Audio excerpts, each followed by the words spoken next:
license say that it's free, so you can pass to your friend. So what happens? It could be a Trojan horse. It could be doing something malicious in addition to the obvious game. Trojan horse are the program with overt attack and covert attack. Overt means documented or known, covert means undocumented or unsuspected. So what is the technology that Trojan use? They can rename itself to a name that is a valid system. They can be also encrypted and polymorphic, like you see in virus, and can install themselves in different ways to escape detection. They try to hiding address code as well. There's several other types of Trojan, remote administration Trojan, that will allow hackers to take completely control of your computer. Backdoor Trojan to open support for attackers to access. Network redirection that allow attackers to redirect specific attack through some compromise intermediate to other machines. Worm is a program that copies itself from one computer to another computer. And one example of slammer worm is, you see, after 31 minutes, then it's spread over the world. And it's really gets very fast.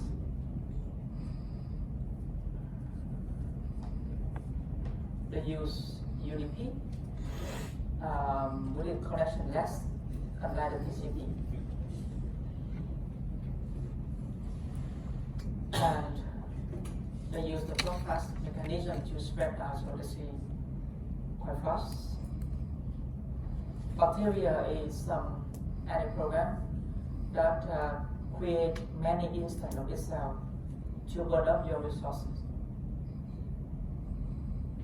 So if you look at this example, then what it does,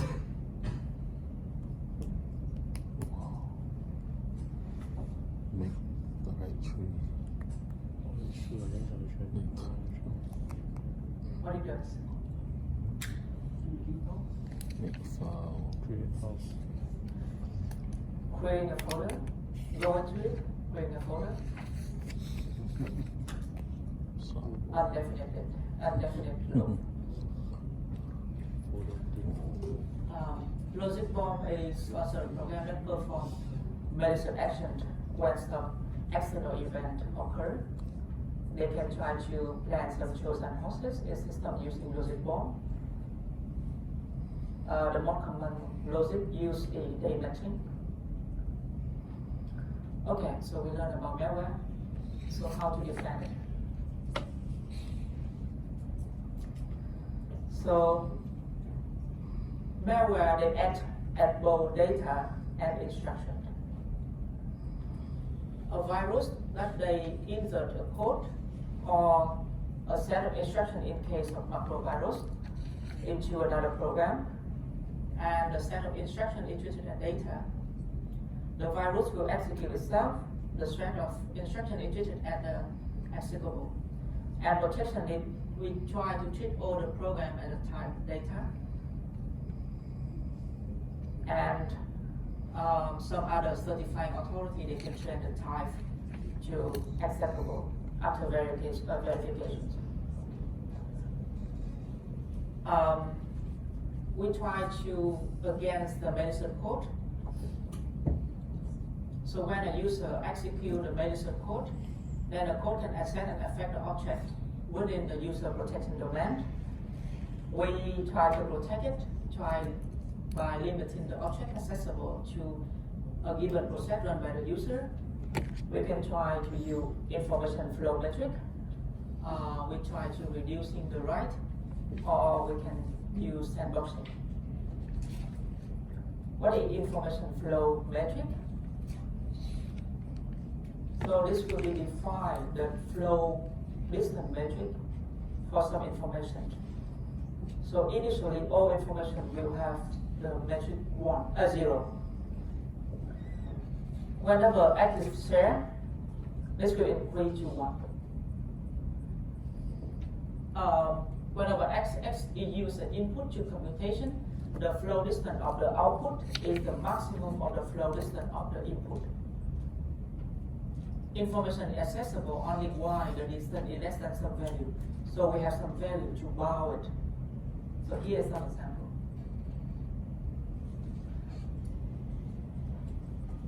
So 3 users work on the same computer.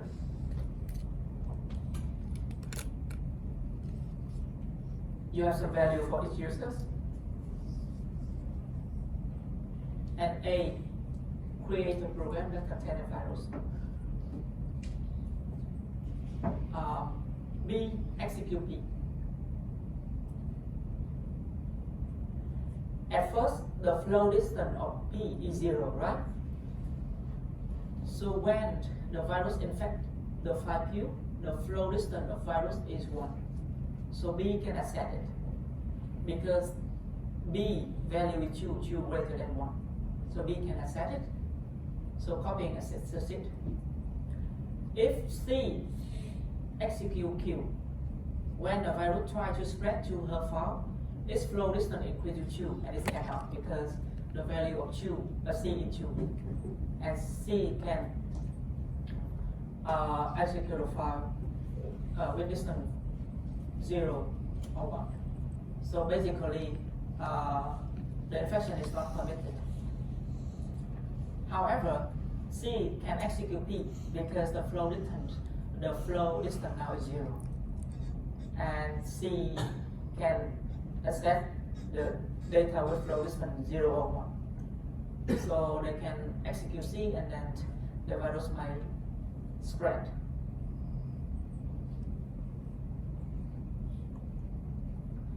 You got it? Got the idea? So we define the flow distance for each data. Every time the virus spread, it will be the flow distance will increase 1. And then we have some limit. So if our limit is number v like 3, we can accept only with the flow distance 0, 1, or 2. So it tries to prevent the spread of virus.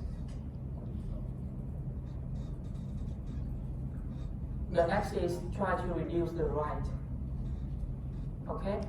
So the user can reduce their work domain when running the program. We should follow the principle of this privilege. So that means a subject could be given only those privilege that it needs in order to complete the work only and no more. So try to prevent the more access of the attacker. Just to run it as the lowest privilege. Apply the writing. Another one is use sandboxing. Try to get the code and quarantine it in some isolated area. And then you run the code and you monitor its behavior to see what behavior is it. And you try, another is restrict sharing by controlling the domain boundaries. You try to restrict the user from indifferent protecting domain from sharing program or data. Okay? So normal behavior of a system is usually different from activity profile of some infected system. So system, if it gets infected, then it will behave abnormal. So the virus monitor, they know the method of virus activities, so that try to write on boot sector, modify interrupt vectors, write to system fault, and detect abnormal behavior of the system. Advantage of this is work for all virus, but it's just undetected before the infection can complete. But there's a disadvantage. Disadvantage is because if you want to get high percentage of virus, you have to make the sensitivity of your system be very high. And in such a case, you get a lot of false alarms. False positive, you heard about it in the first lectures in authentication. There's a lot of alarms saying that there may be a virus, but it's not. Because you put the sensitivity too high to protect a lot of virus. So this has some disadvantage. The theorem is the undecidable whether an arbitrary program contains a computer virus or not. Do you believe it?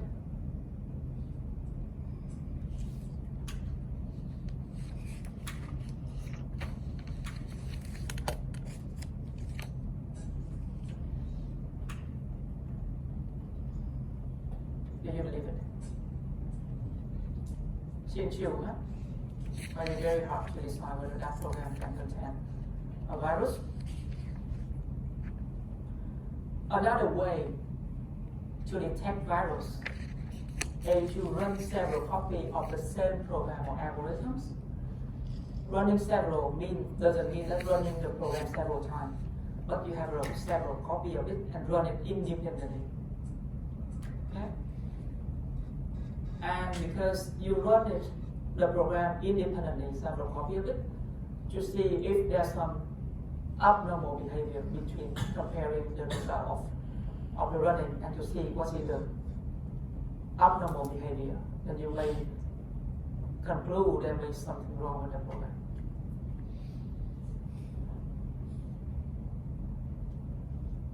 Another is try to use signature scanning. So this is the simplest and the most common approach to detect virus. Try to extract the signatures is very non-trivial. Infection is the sample and the key portion are identified. The key portion will be combined to form the signatures. The signature will check again a large library of programs to reduce the chance of false positive occurring when signature match some library code. So this is how they collect the signatures and compare to the database that already had before to see whether this is normal or not. Okay? But there's advantage. Can be used against Trojan horse, logic bombs, and other malicious software. But there are also disadvantages because scanning cannot find new virus before the pattern are known, right? All the known one and you compare is in the database. So you compare to database, if it matches, then you say, okay, this is very good virus. But if a new virus, the database hasn't updated, then the database doesn't have the data, so you cannot find the match code there, and then you say, even though the virus, this if I have a virus, but you say that it's not infected. Okay? And it's also ineffective against polymorphic virus because they change the form, and the their form may be not in the database as well. There's several generations of scanner. The first generation scanner, they use virus signatures, and GPUs can be used to speed up the signature processing. So, and you also have the second, the third, and the fourth generation of scanner.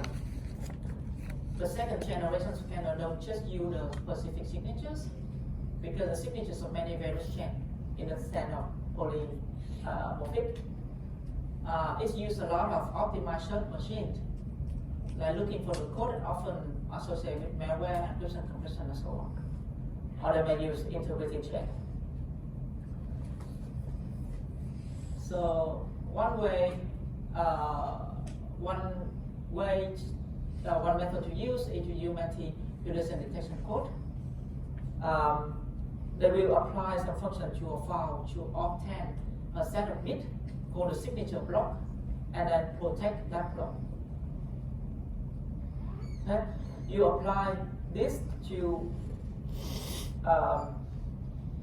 to a file to obtain several bits of code. It goes into a block and you protect that block. And then after a while, you do pre-computing and you recompute the signature block.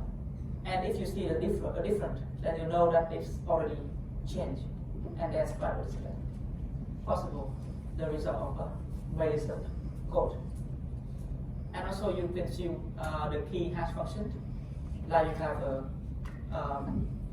signature block and you protect by using hash function.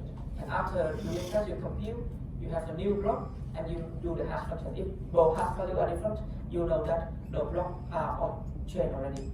So there will be some sign of malicious code. And you also can use timestamp. Timestamp is what we use in the client puzzle. Okay. So the time of the last change to a program is kept separate from the environment that the program is stored, and you can use to check it to see if it changed or not.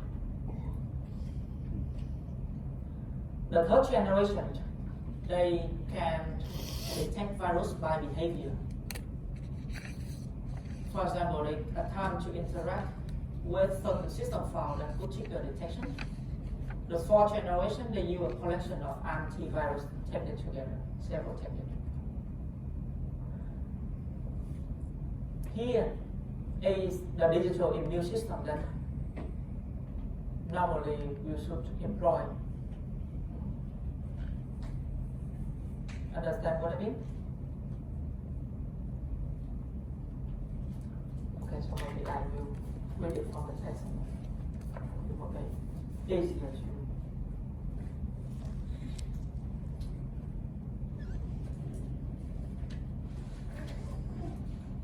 So you have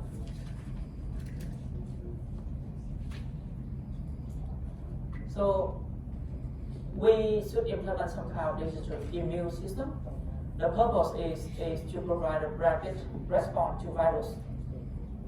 So the virus can be stamped out soon after being introduced. Okay? So when you detect a new virus, the immune system capture and analyze it, add detection and shielding information, remove it, and pass the information about virus to other system so it can be detected before being allowed to run elsewhere. So here is the instruction of what it does. So if we look at the immune system, then you see first you have an infected client, right? And the first step, the monitor program here, they will send information to the admin machine.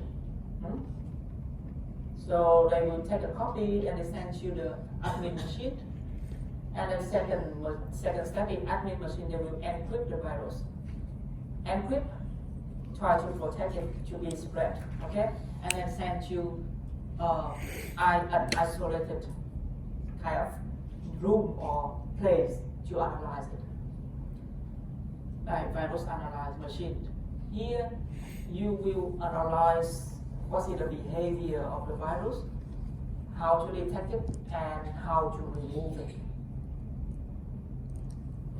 And after analyze, it will give the report to administrative machine, and then admin machine will give to the client so that the client can remove the virus. And then they also announce to other clients as well, so that they can detect and remove when the virus comes. And later they also announce widely in the world about the virus. So this is the digital immune system that originally deployed by IBM and then subsequently by Symantec. So this is a copy from the book of Storing and Prompt, and here is what is said about what's the step in the digital immune system. Okay? Are you using any antivirus software in your computers? No. You don't? Just steal my data. I don't care. Okay. Symantec? Okay. Still Okay, so maybe after this you may think of using what?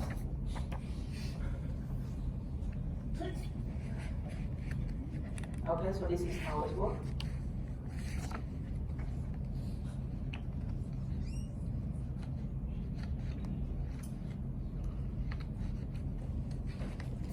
Any questions? Oh no. Okay, so if you don't have question, you can stop. We can stop here. I will be here so that for a while that you can, if you want to ask question, then you can come. Yeah. For the Google platform, right? S7 is not uploaded, is it? Or is it used? No S7. Yeah. Sorry for numerate. Because we have an intensive course, so normally in Golongong we learn more because we have one whole semester. But here you have only 1 week, so we review some part of it. Wow. Or if you want, I can upload.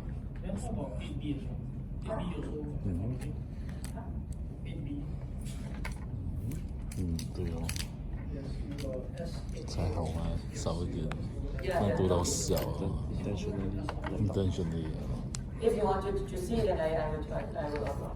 差不多啦，你这 exam form, from there then Never upload means no exam. What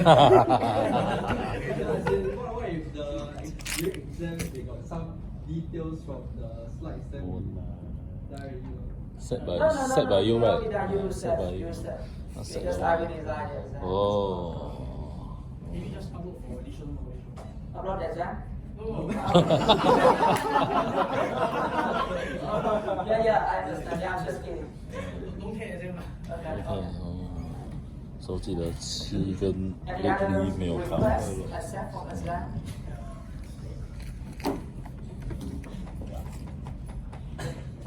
If not, then yeah, thank you very much for today. Sorry for yesterday. Thank you for today. Take rest. Have a good night and see you.